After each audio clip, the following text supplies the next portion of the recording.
Сайн мэцгааны үзэгчдээ сайн Улаанбаатар нэвтрүүлэг маань хөөрхөн дадал хаяг дээр контент бүтээгч анх хоёр миний биеэр цааш үргэлжилж байна. За энэ удаагийн дугаараараа би та бүхэндээ үс арчилгааны талаар болон үс унах шалтгааны талаар ярилцах болно.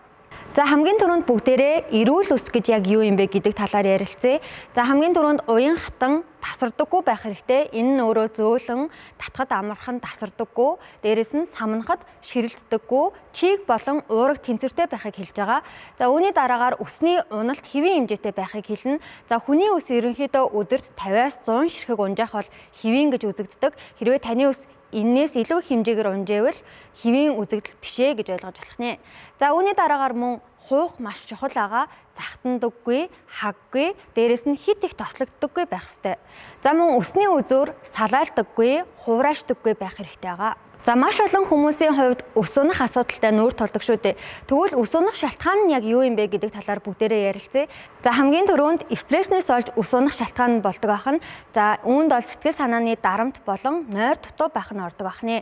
За үүний дараагаар тэжээлийн дутагдал буюу төмөр, биотин, уургийн дутагдлаас олдог ахна. Мөн буруу арчилгаа буюу хит олон удаа угаах, халуун, эндүү, синс ашиглах, мөн хүчтэй найрлагатай шампунь хэрэглэх гэх мэтээс ол болдог ахна. За мөн сүүлд нь дааврын өөрчлөлт буюу жингийн гинтийн их өөрчлөлт эсвэл сарын тэмдгийн цикл буюу сарын тэмдгийн мөчлөг алдагдах үед үс унж эхэлдэг ахна. За тэгвэл стресснээс үүдэлтэй үс уналт ямар шинж тэмдэгтэй байдаг вэ гэхлээр гинт их хэмжээгээр унан, самнахад ч гэсэндээ их хэмжээгээр үс ундаг. За энэ нь бол төр зургийн уналт гэж нэрлэгддэг. За стресснээс үүдэлтэй үс уналт бол 7-оос 8 цаг хэрвээ унтаад кофегоо багасгаад ах юм бол 1-2 сарын дотор бол багасах магадaltaй байдаг байгаа.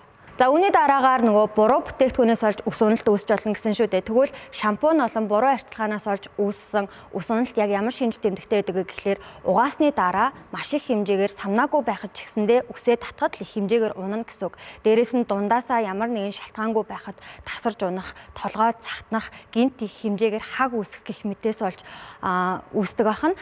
Буруу бүтээгдэхүүнээс олж үүссэн үс уналтанд сульфат багтаан шампуныг хэрэглэх хэрэгтэй. Дээрээс нь үсээ 2-3 хоногт 1 удаа угаах, мөн дээрээс нь кондишнер буюу ангижруулагчийг үсний аль болох уг руу дээшээ биш дундаас доошоо дүрхэж өгөх хэрэгтэй байдаг байгаа.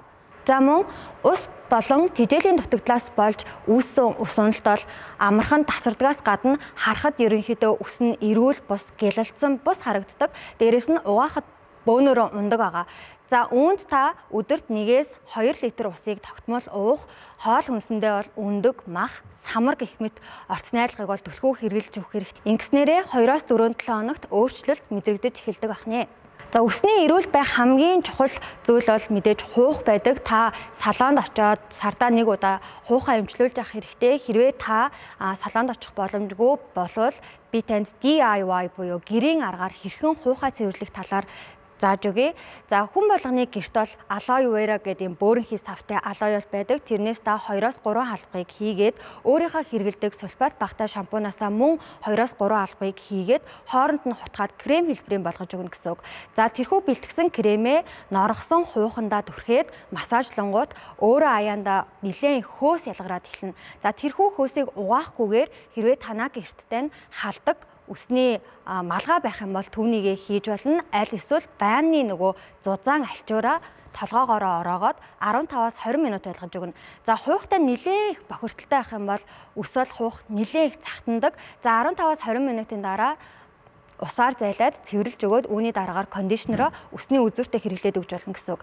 За энэхүү DIY буюу гэрийн аргаар хуухаа цэвэрлэх аргачлалыг та 2-7 хоногт 1 эсвэл сардаа 1 удаа хийснээр хуухныхаа эрүүл байдлыг хадгалж авах боломжтой байдаг байгаа. За энэ удаагийн дугаараараа би та бүхэндээ эрүүл үстэй байх, эрүүл үс гэж яг юу вэ? Үсээ хэрхэн арчлах вэ гэдэг талаар ярьлаа. Сонирхолтой байсан гэдэгт итгэлтэй байна.